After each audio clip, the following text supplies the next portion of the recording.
والصلاة والسلام على سيد الأنبياء والمرسلين وعلى آله وأصحابه أجمعين أما بعد. أعوذ بالله من الشيطان الرجيم. بسم الله الرحمن الرحيم.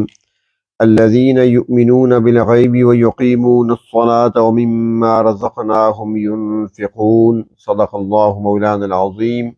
اللهم صل على سيدنا محمد وعلى آل سيدنا محمد وبارک وسلم. سورۃ البقرہ کی آیت نمبر 3 آج مکمل کریں گے انشاءاللہ. اور اس سے پہلے آغاز کیا تھا ہم نے الف لام میم سے، تو پہلے ذرا ربط کو دیکھ لیں، اس کے بعد پھر آگے ترجمہ ہوگا جو آیت آج پڑھی گئی ہے. نماز میں سکھایا گیا اللہ رب العزت کی طرف سے بندے کو کہ مجھ سے اس انداز میں مانگو.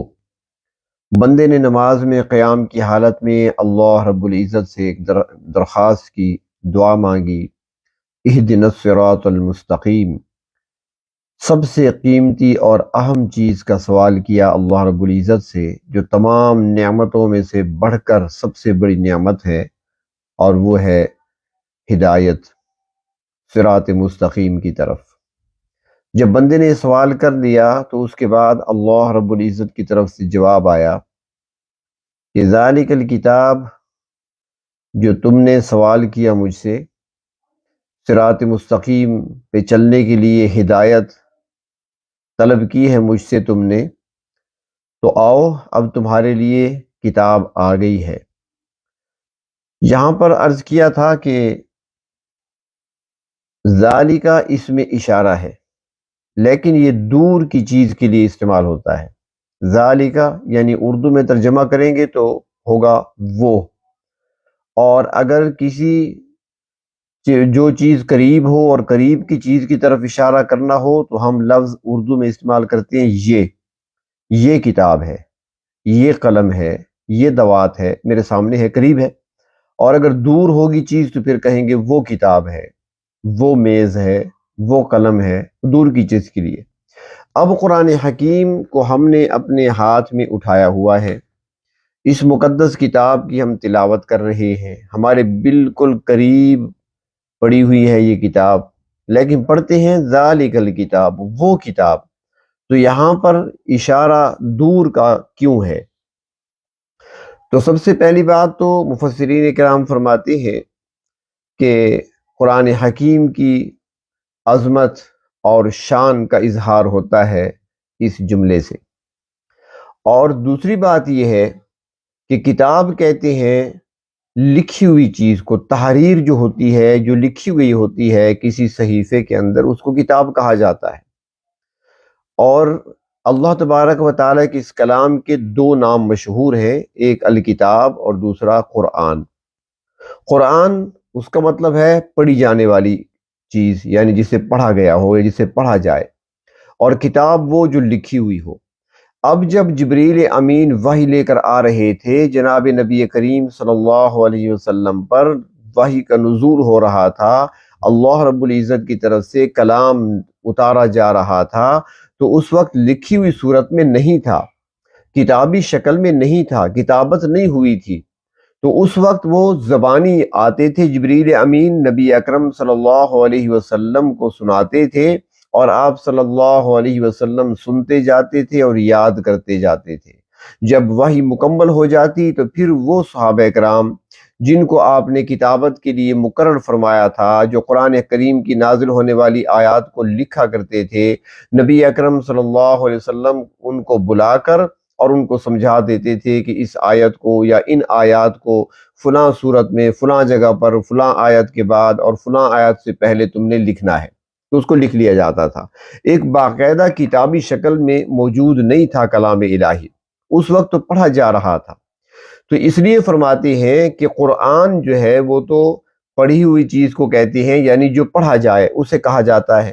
تو قرآن نام ہے، تو جہاں پر قرآن کا ذکر آئے گا یعنی لفظ قرآن آئے گا تو اس کے لیے اشارہ ھذا کا آئے گا، یہ قرآن۔ اور کتاب چونکہ لکھی ہوئی موجود نہیں تھی تو اشارہ تھا لوح محفوظ کی طرف، کہ جو اللہ کے ہاں لوح محفوظ پر لکھی ہوئی ہے وہ کتاب، وہ قرآن بن کر نبی اکرم صلی اللہ علیہ وسلم کی طرف آ چکا ہے، وہ کتاب آ چکی ہے، اللہ کے ہاں لوح محفوظ میں لکھی ہوئی ہے اور یہاں پر پڑھ کر سنائی جا رہی ہے۔ تو فرماتے ہیں کہ اس لیے ذالک کا لفظ استعمال ہوا ہے، وہ کتاب۔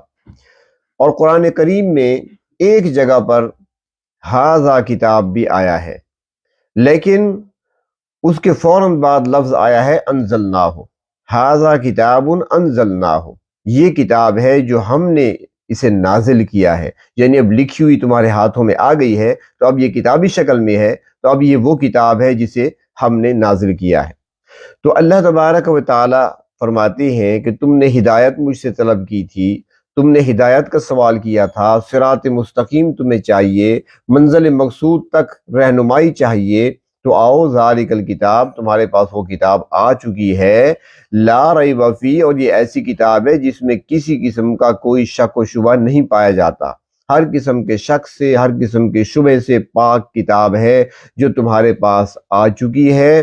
ہاں کسی کے دماغ میں خرابی ہو سکتی ہے، دماغی فطور کسی کا ہو سکتا ہے، لیکن اس کے کلام الہی ہونے میں اور اس کے اندر موجود احکام الہی میں کسی قسم کا کوئی شک و شبہ نہیں پایا جاتا۔ اور فرمایا کہ ھدی للمتقین، یہ متقیوں کے لیے رہنمائی کا کام کرتی ہے، ہدایت دیتی ہے، کن کو؟ متقیوں کو، وہ جو متقی بن چکے ہیں یا وہ جو متقی بننا چاہتے ہیں۔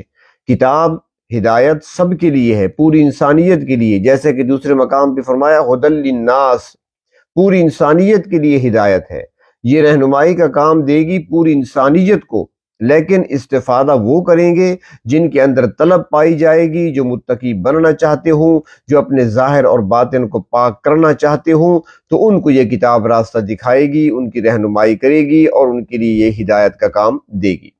اور جن کے اندر ضد پایا جاتا ہے، عناد پایا جاتا ہے، بغض پایا جاتا ہے، وہ ہدایت کو حاصل ہی نہیں کرنا چاہتے، انہیں صراط مستقیم کی طرف کوئی جستجو ہی نہیں ہے، اور نہ وہ نیک بننا چاہتے ہیں، نہ وہ تقوی اختیار کرنا چاہتے ہیں، تو جو ایسے لوگ ہیں تو پھر ان لوگوں کو یہ کتاب راستہ نہیں دکھاتی۔ اور پھر اللہ رب العزت نے آگے صفات بیان فرمائی کہ جو متقی بن چکے ہیں یا جو متقی بننا چاہتے ہیں ان کی صفات کیا ہیں، ان کے کام کیا ہیں۔ فرمایا الذین یؤمنون بالغیب، یہ وہ لوگ ہیں جو غیب پر ایمان رکھتے ہیں، یعنی تقوی حاصل کرنے کے لیے سب سے پہلا کام کیا ہوگا؟ وہ ایمان ہوگا، ایمان لانا ہوگا، اور ایمان بالغیب پر لانا ہوگا، مشاہدے پر نہیں، آنکھوں دیکھی چیز پر نہیں، بلکہ وہ جو ہماری نظروں سے پوشیدہ ہے لیکن ہمیں اس کی خبر دے دی گئی اللہ تبارک و تعالیٰ کے پیغمبر کے ذریعے سے، جو ہم تک خبر پہنچی ہے اس پر ایمان لانا، یعنی فرشتے ہیں، آسمانی کتابیں ہیں، اور اس طریقے سے جنت ہے، جہنم ہے، اور عرش الہی ہے، اور روز قیامت کا قائم ہونا ہے، اور پھر جزائے عمل کی گھڑی آنی ہے، وہاں پر بھی حاضر ہونا ہے پوری انسانیت نے۔ اب یہ چیزیں دیکھی ہوئی نہیں ہیں، ہم نے مشاہدہ نہیں ہے، ہمارا معائنہ نہیں کیا ہم نے، لیکن اس کو بغیر دیکھے مان لینا، تسلیم کر لینا، یقین کر لینا، اسی کا نام ایمان ہے، زبان سے اس کا اظہار کرنا، دل میں یقین کامل کا ہو جانا۔ تو ایسے لوگ جو متقی ہیں یا جو متقی بننا چاہتے ہیں، ان کی صفات جو بیان فرمائی ہیں 5 صفات۔ پہلی صفت ایمان بالغیب ہے کہ وہ غیب پر ایمان رکھتے ہیں۔ اس کے بعد فرمایا وَيُقِيمُونَ الصَّلَاةَ، وَيُقِيمُون، اور وہ قائم کرتے ہیں، یہاں پر یہ نہیں فرمایا وَيُؤَدُّونَ الصَّلَاةَ، وہ نماز ادا کرتے ہیں، نہیں، وَيُقِيمُونَ الصَّلَاةَ، وہ نماز کو قائم کرتے ہیں۔ صلاۃ کا لفظی معنی ہے دعا دینا یا دعا کرنا، صلاۃ، اور یقیم جو ہے یہ قائم کرنا نماز کو، یعنی اس کے فرائض کا خیال رکھتے ہوئے، واجبات کا خیال رکھتے ہوئے، سنن اور مستحبات کی رعایت رکھتے ہوئے، خشوع کے ساتھ، خضوع کے ساتھ نماز کو اس طریقے سے ادا کرنا جو طریقہ ہمیں سکھایا گیا اور جس طریقے کی ہمیں تعلیم دی گئی ہے، اس طریقے پر نماز کو ادا کرنا، یہ ہے قائم کرنا نماز کا۔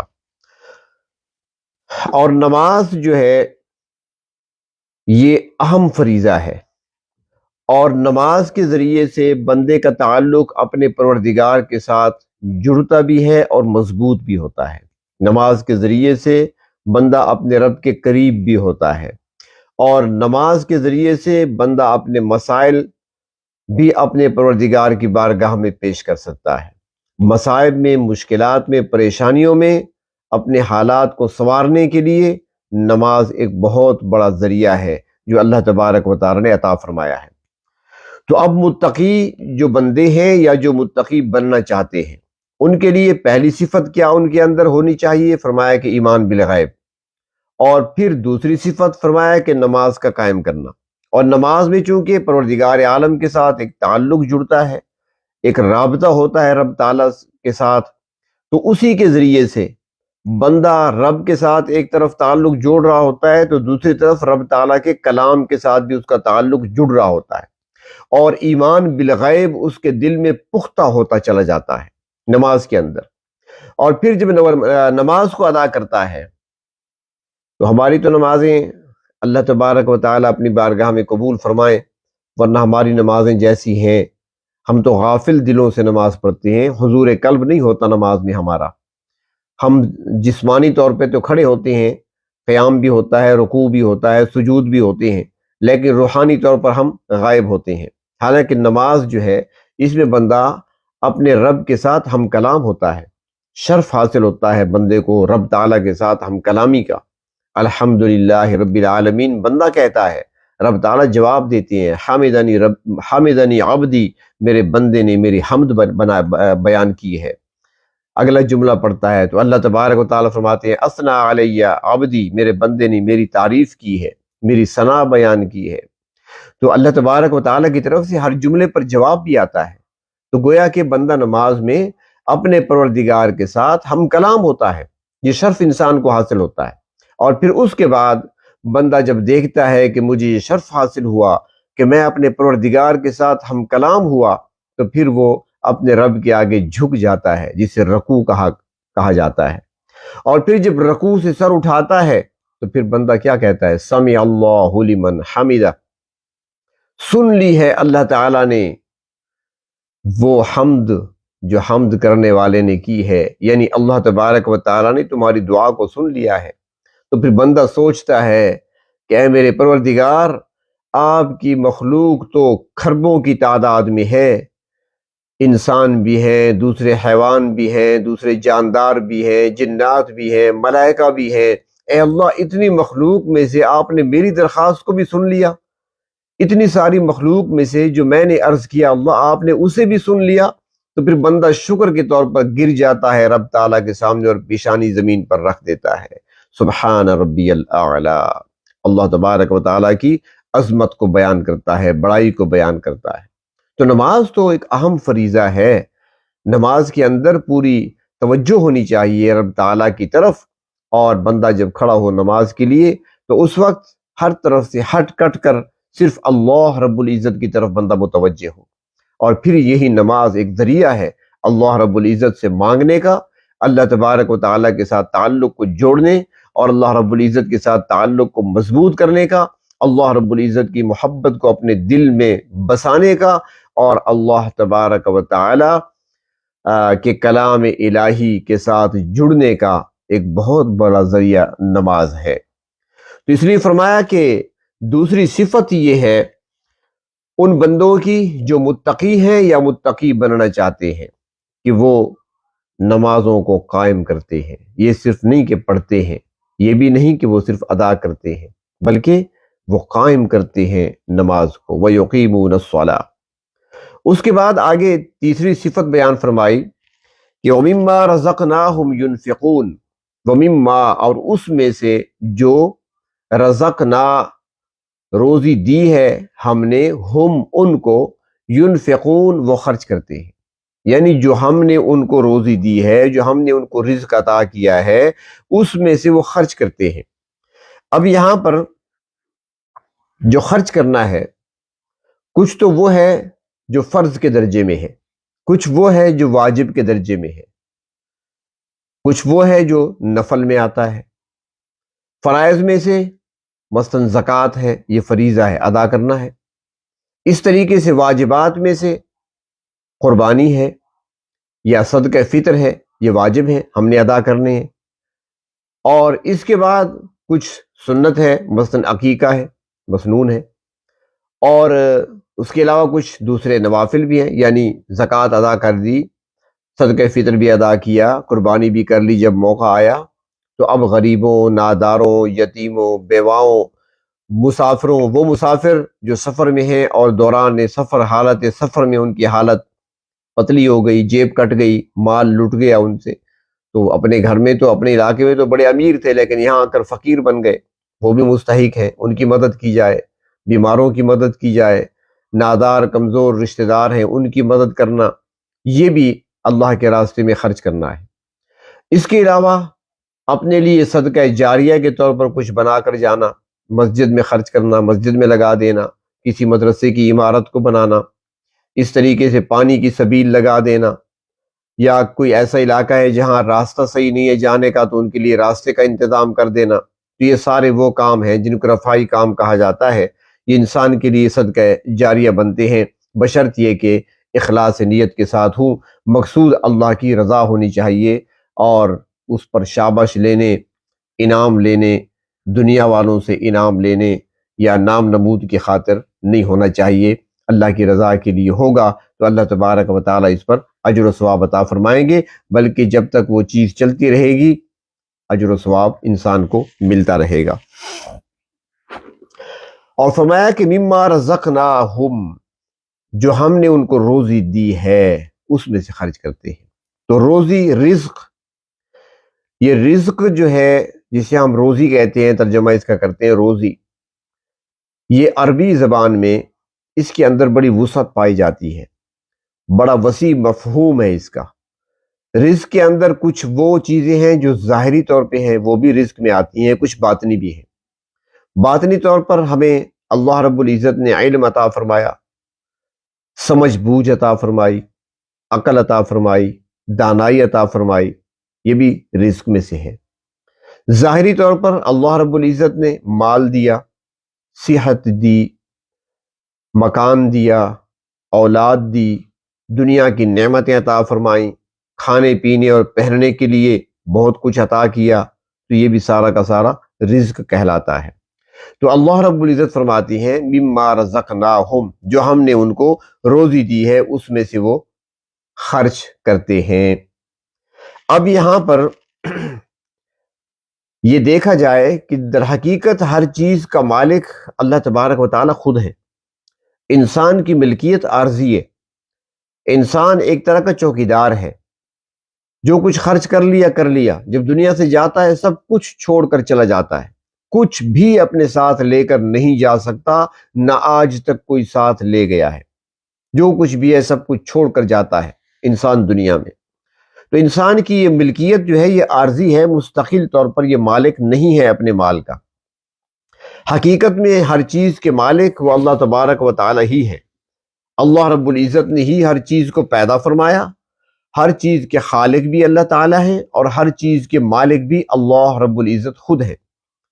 ملکیت اللہ تبارک و تعالی کی ہے، حقیقی ملکیت، انسان کو عارضی طور پر مالک بنا دیا، لیکن بطور امانت کے یہ عطا کیا ہے۔ جو کچھ انسان کو ملا ہے، انسان کے پاس امانت ہے، مال ہے تو بھی امانت ہے، جان دی ہے تو بھی امانت ہے، وقت ملا ہے تو بھی ہمارے پاس امانت ہے، اور یہی تو وجہ ہے کہ اس پر سوال کیا جائے گا۔ اگر ہم مالک ہوتے تو پھر ہم سے سوال کیسے کیا جاتا؟ تو معلوم ہوا ہم مالک نہیں ہے، ہماری ملکیت عارضی ہے، حقیقی مالک اللہ تعالیٰ ہیں۔ ہمیں بطور آزمائش کی اللہ تعالیٰ نے دیا، کسی کو کم کسی کو زیادہ، اور پھر چونکہ امانت ہے تو اس لیے سوال کیا جائے گا کہ ہاں بتاؤ بھائی مال کیسے کمایا تھا، کہاں پہ خرچ کیا تھا۔ اور یہ پوچھا جانا، سوال کیا جانا بتا رہا ہے کہ ہم مستقل مالک نہیں ہیں بلکہ ہم عارضی مالک ہیں، ہمارے پاس یہ امانت ہے اور ہم نے اس کا جواب اپنے پروردگار عالم کو دینا ہے رب کی حضور جب حاضری ہوگی۔ یہاں پر ایک بات اور بھی سمجھ لیں کہ جہاں مالک اللہ تعالیٰ خود ہے، ہمیں عارضی طور پر اللہ رب العزت نے یہ نعمتیں عطا فرمائی ہیں اور پھر حکم دیا خرچ کرو۔ اب ہم خرچ کرتے ہیں، مالک بھی وہی ہیں اور مالک خود فرما رہے ہیں کہ خرچ کرو، اور پھر جب ہم خرچ کرتے ہیں، جہاں خرچ کرنے کا حکم دیا گیا ہم وہاں خرچ کرتے ہیں، تو فرمایا کہ جب تم خرچ کرو گے تو تمہیں ایک کے بدلے میں 700 گنا میں اضافہ شامل کر کے تمہیں واپس کر دوں گا، یعنی ایک پر 700 کا اجر ملے گا۔ یہ کم سے کم ہے، اور پھر زیادہ بڑھتا چلا جاتا ہے، ہزاروں میں اور لاکھوں میں جا پہنچتا ہے، بعض اوقات تو ثواب اور اجر کروڑوں تک جا پہنچتا ہے، یعنی 1 روپیہ خرچ کیا، اجر و ثواب کروڑوں روپے خرچ کرنے کے برابر ملے گا۔ کم سے کم 700 اور سب سے کم 10 تو ہے ہی، ایک کے بدلے میں 10 تو ملیں گے ہی۔ اب مالک بھی وہ خود ہیں، دیا بھی اسی ذات نے ہے، خرچ کرنے کا حکم بھی دیا، اور جب خرچ کیا تو اس پر اتنا انعام اور اجر بھی عطا فرماتے ہیں۔ یہ خصوصی شفقت اور مہربانی ہے پروردگار عالم کی اپنے بندوں پر۔ یہاں پر ایک بات بڑی مزے کی ہے، ذرا سمجھ لیں، اور وہ یہ ہے کہ یہاں پر جو صفات بیان ہو رہی ہے، یعنی متقی لوگوں کی جو 5 صفات بیان کی ہیں، تو ان میں جو صیغے استعمال کیے گئے وہ مضارع کا صیغہ استعمال کیا گیا۔ پہلے عرض کیا تھا نا کہ اردو میں ہوتا ہے نا 3 زمانے پائے جاتے ہیں، ماضی، حال اور مستقبل، یہ 3 زمانے ہیں، گزرا ہوا زمانہ، موجودہ زمانہ اور آنے والا زمانہ۔ یہ الگ الگ اس کے لیے صیغے ہوتے ہیں۔ عربی میں 2 ہیں، ماضی گزرا ہوا زمانہ، مضارع موجودہ اور آنے والا زمانہ دونوں شامل ہیں۔ اور ہم نے سورۃ فاتحہ میں پڑھا تھا ایاک نعبد، اب نعبد مضارع ہے، ماضی تو نہیں ہے، مضارع ہے۔ اب اس میں دونوں زمانے پائے جاتے ہیں۔ کیا مطلب؟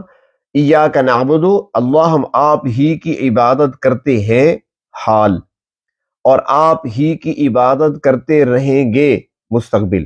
یہ دونوں معنی اس میں آتے ہیں، دونوں کے لیے لفظ استعمال ہوتا ہے۔ تو اب یہاں پر سورۃ البقرہ کے آغاز میں اللہ رب العزت نے متقی بندوں کی جو صفات بیان فرمائی ہیں، جو صیغے ہیں وہاں پر، وہ سارے مضارع کے صیغے ہیں۔ فرمایا کہ الذین یؤمنون بالغیب، متقی کون لوگ ہیں؟ فرمایا جو متقی ہیں یا متقی بننا چاہتے ہیں ان کے اندر صفات کون سی ہوں گی؟ وہ ہیں جو یؤمنون، ایمان لاتے ہیں، دوسرا معنی ایمان لائیں گے، یعنی جو ایمان لا چکے ہیں وہ بھی، جو ایمان لائیں گے وہ بھی، یقیمون الصلاۃ، نماز قائم کرتے ہیں یا نماز قائم کریں گے، دونوں معنی آتے ہیں۔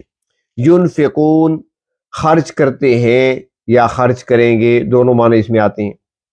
لیکن سارے صیغے مضارع کے ہیں، جہاں رزق کی بات آئی، روزی کی بات آئی، تو اللہ نے یہ نہیں فرمایا کہ مما نرزقہم، جو ہم ان کو روزی دے رہے ہیں یا روزی ان کو دیں گے ان میں سے خرچ کریں گے، یہ نہیں فرمایا۔ یہاں پر صیغہ اللہ تعالیٰ ماضی کا لائے ہیں، یہ قرآن کریم کا اعجاز ہے، سمجھیں ذرا۔ یہاں پر ماضی کا صیغہ لائے، مما رزقناہم، جو ہم نے ان کو روزی دی ہے، یعنی ماضی کا صیغہ، یعنی دے چکے ہیں، اس میں سے خرچ کرتے ہیں وہ۔ تو یہاں پر یہ ماضی کا صیغہ کیوں لائے؟ یہ نقطہ سمجھنے کا ہے کہ اگر یہاں پر لفظ ہوتا، جملہ یہ ہوتا کہ ہم ان کو جو روزی دیں گے وہ اس میں سے خرچ کریں گے، یا ہم جو ان کو روزی دے رہے ہیں وہ اس میں سے خرچ کرتے ہیں، اگر یہ جملہ ہوتا تو پھر اس کا معنی یہ بنتا کہ کوئی بندہ بھی کہہ سکتا تھا کہ ابھی تو میرے پاس مال تھوڑا ہے، جب اللہ تعالیٰ میری روزی بڑھائیں گے تو پھر میں اللہ کے راستے میں خرچ کروں گا، جب اللہ تبارک و تعالیٰ مجھے لاکھ پتی سے کروڑ پتی بنائیں گے تو پھر میں خرچ کروں گا۔ اللہ تعالیٰ فرما رہے ہیں کہ جب ہم روزی انہیں دیتے ہیں یا دیں گے تو اس میں سے وہ خرچ کرتے ہیں یا خرچ کریں گے۔ تو یہاں پر اللہ تعالیٰ نے ماضی کا صیغہ لا کر بتا دیا کہ مما رزقناہم، متقی بندے وہ ہیں کہ جتنی روزی ہم ان کو دے چکے ہیں اسی میں سے خرچ کرتے ہیں۔ وہ انتظار نہیں کرتے کہ مزید ملے گی تو میں خرچ کروں گا، اضافہ ہوگا تو میں خرچ کروں گا، میری آمدن بڑھے گی تو میں خرچ کروں گا، نہیں، مما رزقناہم، جو روزی ہم نے ان کو دی ہے اسی میں سے وہ خرچ کرتے ہیں۔ یہ نقطہ یہاں پر اسی سے ثابت ہو رہا ہے۔ اور یہ جو خرچ کرتے ہیں یہ ہمارے اپنے کام آنے والا ہے۔ اللہ تبارک و تعالیٰ بھی یہی فرماتے ہیں کہ تمہارا اپنا فائدہ اسی کے اندر ہے، کیونکہ ہم دنیا میں دیکھتے ہیں کئی لوگ ہمارے ایسے ہوتے ہیں جو محنت مزدوری کے لیے، کچھ رقم کمانے کے لیے بیرون ملک چلے جاتے ہیں۔ کوئی سعودیہ چلا گیا، کوئی دبئی قطر چلا گیا، کوئی عمان مسقط چلا گیا، کوئی کسی اور ملک چلا جاتا ہے۔ تو پھر جو وہاں جاتے ہیں وہاں پر محنت کرتے ہیں، مزدوری کرتے ہیں یا ملازمت کرتے ہیں، ان کی جو آمدن ہوتی ہے تو وہ آمدن وہیں پر اپنے پاس نہیں رکھتے، بلکہ اپنے ملک کو بھیجتے رہتے ہیں۔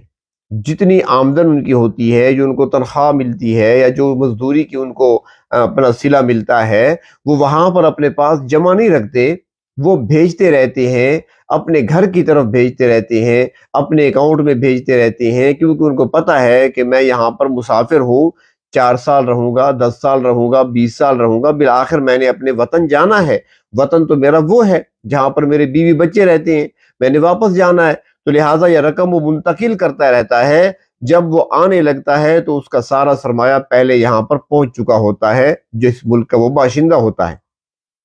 تو اس طریقے سے جو متقی بن جاتا ہے اور صحیح معنی میں جو نماز کو قائم کرنے لگتا ہے، رب تعالیٰ کے ساتھ اس کا تعلق جڑ جاتا ہے، تو وہ اس بات کو سمجھ لیتا ہے کہ میرا وطن اصلی دنیا نہیں ہے، میں یہاں پر عارضی آیا ہوں۔ اللہ کے رسول صلی اللہ علیہ وسلم نے ارشاد فرمایا تھا، کن فی الدنیا کأنک غریب او عابر سبیل، فرمایا کہ دنیا میں ایک مسافر کی طرح رہو، جو راہ گزرتا ہوا مسافر تھوڑی دیر کسی درخت کے نیچے سستانے کے لیے اس کے سائے میں بیٹھ جاتا ہے، وہ اس کا مستقل ٹھکانہ نہیں ہوتا، کچھ دیر آرام کرنے کے بعد اس نے آگے چلے جانا ہے۔ اسی طرح دنیا میں ہمیں ایک وقفہ ملا ہے، ایک وقت کے لیے آئے ہیں، اور وہ وقت جب پورا ہوگا ہم نے اپنا سفر آگے جاری رکھنا ہے، منزل ہماری بہت آگے ہے۔ جب بندے کے دل میں یقین آ جاتا ہے تو پھر وہ اپنے رب کے نام پر دینے لگ جاتا ہے، اللہ کے حکم کو تسلیم کرتے ہوئے خرچ کرنے لگتا ہے، جہاں پر اللہ نے حکم دیا خرچ کرنے کا وہاں پہ خرچ کرتا ہے۔ کیوں؟ وہ سمجھتا ہے کہ میرا وطن اصلی اور ہے، وہ آگے ہے جہاں میں نے جانا ہے، تو گویا وہاں وہ اپنے اکاؤنٹ میں اپنی رقم اپنا مال جمع کرنا شروع کر دیتا ہے۔ جب دنیا سے وہاں جائے گا، میدان حشر میں پہنچے گا، تو اس کے اکاؤنٹ میں کافی ساری رقم نیکیوں کی صورت میں پہنچ چکی ہوگی، جو اس کے لیے نجات کا ذریعہ بنے گی اور سبب بنے گی اور بلندی درجات کا ذریعہ بنے گی۔ تو انسان جب تقوی کی دولت کو حاصل کر لیتا ہے تو پھر اس کے دل میں ایمان بالغیب بھی جگہ پکڑتا ہے، اور جب ایمان بالغیب اس کے دل میں آیا تو پھر وہ اپنے رب کے سامنے اللہ کے حکم کو تسلیم کرتے ہوئے نماز کے لیے کھڑا ہوتا ہے، رب تعالیٰ کے ساتھ تعلق قائم کر لیتا ہے۔ جب تعلق قائم ہوا اسے سمجھ آ گئی کہ وطن اصلی میرا یہ نہیں ہے، میں دھوکے کے گھر میں پڑا ہوا تھا، اصل وطن تو میرا اور ہے، جو میرے باپ میرے دادا آدم علیہ السلام چھوڑ کر آئے تھے، جسے جنت کہا جاتا ہے، میں نے تو وہاں پہنچنا ہے۔ جب پہنچنا وہاں پہ ہے تو کیوں نہ میں اپنی کمائی وہاں پہ اپنے لیے پہلے سے ہی منتقل کر دوں تاکہ میرے لیے آسانی رہے، پھر اس کے لیے اللہ کے راستے میں خرچ کرنا آسان ہو جاتا ہے۔ وَمِمَّا رَزَقْنَاهُمْ يُنْفِقُونَ، فرمایا کہ صفت یہ ہے متقی لوگوں کی کہ وہ ایمان بالغیب بھی رکھتے ہیں، نماز قائم کرتے ہیں اور اللہ کے راستے میں خرچ کرتے ہیں۔ وآخر دعوانا ان الحمد للہ رب العالمین۔